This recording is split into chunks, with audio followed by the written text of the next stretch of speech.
چلے جاؤ ادھر. میں نے نیا گورنر بھی بنایا تھا اس نے, نیا گورنر بھی اسی گروہ میں تم گورنر ہو. اب جو ہے ہمارے ساتھ یہ غداری ہو رہی ہے کہ ہمارے پیچھے کہ ہم ادھر مصر جائیں, ہمارا سر قلم ہو. تو یہ پھر واپس آ گئے مدینہ. پھر انہوں نے کہا کہ عثمان سے کہا کہ اب تیرے ساتھ یہ بات ہے, اب تجھے خود عزل ہونا پڑے گا, تجھے خود دستبردار ہونا پڑے گا. اسی بات پہ عثمان کا قتل بھی ہو گیا نا. عثمان نے کہا نہیں میں عزل نہیں ہوتا, میں نے یہ دستخط نہیں کہ یہ جھوٹ ہے. عثمان نے کہا کہ مجھے اس کا پتہ نہیں ہے خط کس نے لکھا, حالانکہ اس کا اپنا خط تھا, اس کی اپنی دستخط تھی, اس کی اپنا مہر بھی تھا. وہ مہر کسی اور کے پاس تھا ہی نہیں, عثمان کے پاس تھا. ٹھیک ہے نا, وہ مکر گیا کہ نہیں ہے. اسی بات پہ قتل ہے. پھر ایک دوسری بات ہے کہ اس کا چچا جو تھا, اس کا چچا جو تھا الحکم ابن العاص. الحکم ابن العاص وہ شخص تھا جس کو بے پناہ روایات آپ کے اپنی کتب میں موجود ہیں کہ رسول اللہ صلی اللہ علیہ وسلم نے اس کو لعنت کیا تھا, حکم کو. یہ عثمان کا سکا چچا ہے. عثمان ابن عفان جو ہے, عفان کا بھائی حکم ہے, اور یہ مروان کا باپ ہے. یہ تو جو تھا یہ شخص مدینے میں رسول صلی اللہ علیہ وسلم کے نقل اتارتا تھا. سمجھ میں آ رہی نا, ہاں جوک بناتا تھا, نقل اتارتا تھا. تو رسول صلی اللہ علیہ وسلم جا رہے ہیں, یہ پیچھے سے چپکلی کا شکل بناتا تھا. یہ ملعون چپکلی سا کا شکل بناتا تھا, یہ منافق تھا. تو یہ آپ کی کتابوں میں بڑی پڑی ہے اس میں اختلاف, میں ایسی روایت نہیں بیان کر رہا کہ یہ اختلافی ہیں, غیر صحیح ہیں. تو ایک دفعہ رسول صلی اللہ علیہ وسلم نے دیکھا کہ اس نے چپکلی کا شکل بنا دیا. تو رسول صلی اللہ علیہ وسلم نے فرمایا کہ اسی طرح ہے, کن وزغن. یہ رسول اللہ صلی اللہ علیہ وسلم کے معجزات میں سے. وہ بالکل پھر اس کی حالت صحیح نہیں ہوئی, پھر اس کی شکل چپکلی ہی کی رہی ملعون کی. ٹھیک ہے نا, آخر تک یہ رسول صلی اللہ علیہ وسلم کا معجزات تھا. اچھا, پھر رسول اللہ صلی اللہ علیہ وسلم نے اس کو بدر کر دیا کہ تو اب مدینے میں نہیں رہ سکتا, یہاں سے چلا جا.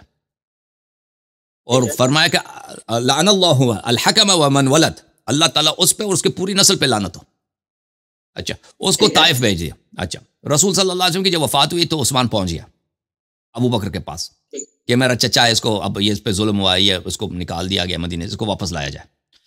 تو ابو بکر نے کہا میں کیسے. ہاں جی سر, میں ایک بات کرتا ہوں. جیسا کہ آپ نے ابھی پچھلی بات کی ہے نا کہ عثمان نے اپنے بھائی کے لیے حضور پاک صلی اللہ علیہ وسلم کے حضور پیش ہو کے معافی مانگی اور کہا کہ جی اس کو معاف کر دیجئے. اور یہ جو چچا کے لیے معافی مانگ رہی ہے, حضور پاک سے مانگی ہے یا اس کے بعد آ کے حضرت ابوبکر صدیق سے مانگی ہے؟ چچا کے لیے ابو بکر سے مانگی ہے. چچا کے لیے مجھے نہیں ملا کہ اس نے رسول سے مانگا صلی اللہ علیہ وسلم. ابو بکر نے میں کہا کہ میں کیسے کر سکتا ہوں, جس کو پیغمبر نے ملک بدر کر دیا ہے مدینے سے, میں اس کو واپس نہیں لا سکتا, یہ ہو ہی نہیں سکتا. تو ابو بکر نے اس کو چھوڑ دیا. پھر ابو بکر کے بعد عمر کے پاس پہنچ گیا کہ میرے چچا ہیں بہت. اس نے عمر نے بھی کہا کہ اس کو پیغمبر صلی اللہ علیہ وسلم نے نکال دیا, میں اس کی مخالفت نہیں کر سکتا, میں کیا ضرورت ہی کیا اس کو واپس بلانے کی. اب جب بعد میں وہ خود خلیفہ بنا تو فوراً اپنے چچا کو لے کے آیا. اس کا بیٹا جو ملعون تھا, دیکھیں آپ کے کتب میں لعن اللہ الحکم ولد, اللہ تعالیٰ, یہ اس کی روایت بہت زیادہ, اس مروان ملعون بنتا ہے. ٹھیک ہے نا, یہ صحیح آسانی کے ساتھ موجود ہے. میں آپ کو اس کے کچھ اس کے اب اس ملعون آدمی کے روایات بخاری وغیرہ میں بھی موجود ہیں. ٹھیک ہے, میں آپ کو دکھا دیتا ہوں, سنن نسائی وغیرہ میں, مستدرک حاکم وغیرہ میں موجود ہے. یہ احادیث مختارہ ہیں ضیاء مقدسی کی, ضیاء مقدسی کے احادیث مختارہ جلد نمبر 9. ٹھیک ہے نا, جلد نمبر 9 ہے, 2000 میں چھپی ہے. اس میں ملاحظہ فرمائیں صفحہ نمبر 310 میں,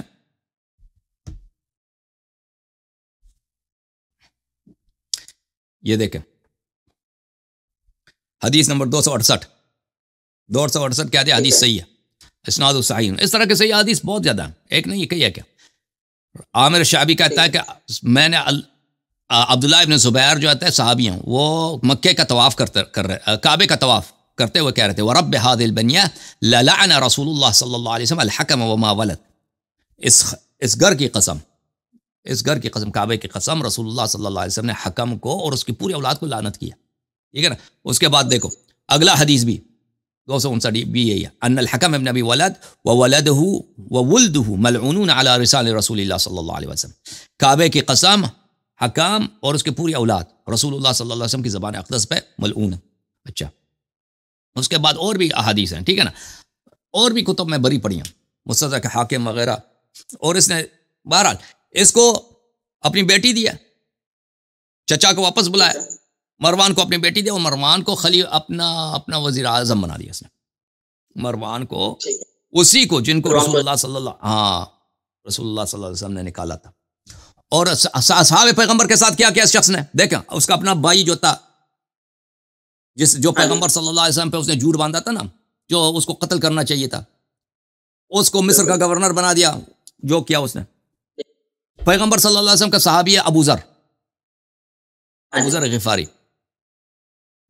جس کے متعلق سب نے روایت کی ہے کہ ما اضلت الخضراء وما اقلت الغبراء على ذي لهجة اصدق من ابي ذر، کہ آسمان کا سایہ نہیں پڑا اور زمین نے اپنے پشت پہ کسی کو نہیں اٹھایا جو ابو ذر سے زیادہ سچا ہو، اور وہ مہاجرین اولین میں سے ہے، یعنی اس زمانے میں وہ اسلام لایا ہے جب کوئی مسلمان نہیں تھا، سب سے پہلے اسلام لانے والے میں جناب ابو ذر غفاری رضی اللہ تعالیٰ عنہ، بدری ہیں، احد میں، سب میں، یا ہر طرف سے فضائل میں ان کا کوئی ثانی نہیں ہے جناب ابو ذر کو، ان کو مدینہ بدر کر دیا،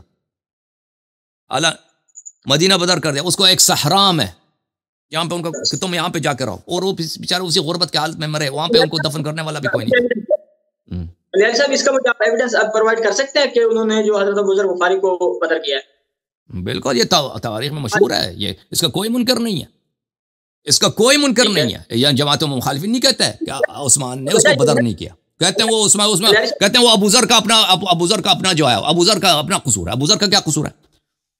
وہ اس کا چچا کا لڑکا تھا نا، عثمان کے چچے کا لڑکا تھا معاویہ، شام میں اس کی حکومت تھی، اس نے بہت بڑے محل بنائے تھے، وہ اس پہ اعتراض کیا اس نے کہ بھائی رسول صلی اللہ علیہ وسلم کی یہ سنت ہے کہ تم نے یہاں پہ بادشاہت کے محل بنا دیے، تو اس نے خط لکھا کہ اس کو دفع کرو، ابو ذر جا کے یہاں پہ لوگوں کو ہمارے خلاف ورغلاتا ہے، اس کو دفع کرو، اور جب وہ مدینے پہنچا تو اس نے یہی سلسلہ جو عثمان نے شروع کیا تھا نا، اسی باتوں پہ قتل ہوا عثمان، کہ تمہارے خاندان والے بنی امیہ والے جو ہیں بیت المال کو کھا رہے ہیں، مسلمانوں کو کھا رہے ہیں، تو اسی باتوں پہ اس کو اعتراض کیا تھا، تو اسی وجہ سے اس کو کہ یہ برا آدمی ہے، پرانا صحابی ہے، یہ شور کرتا ہے، یہ بہت اعتراض کرتا ہے، یہ کسی طرف سے اس کو راضی نہیں کر سکتے، خرید نہیں سکتے، تو اس کو بدر کر دیا مدینے سے۔ جی ہاں،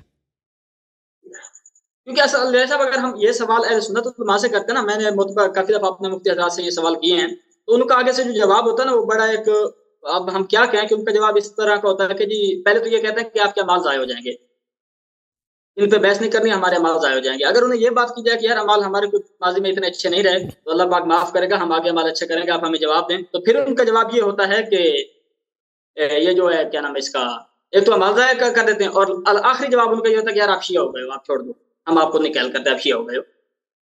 تو میں اس لیے یہ ایویڈنس مانگ رہا ہوں کہ حضرت یہ وہ اعمال کیوں ضائع ہوں گے بھائی؟ آپ تاریخ جاننے، اسلام کی تاریخ میں کیا گزرا ہے بھائی، اسلام کی تاریخ میں کیا گزرا، دین کی معرفت کیسے حاصل ہو سکتی ہے اگر آپ کو پتہ ہی نہیں صحابہ نے کیا کیا بھائی، نبی صلی اللہ علیہ وسلم کے بعد کیا ہوا، ٹھیک ہے نا؟ اچھا، اس کے بعد علی صاحب اور عثمان کے کاموں میں یہ ہے کہ ایک صحابی نہیں تھے، مسلمان تھا، ہرمزان،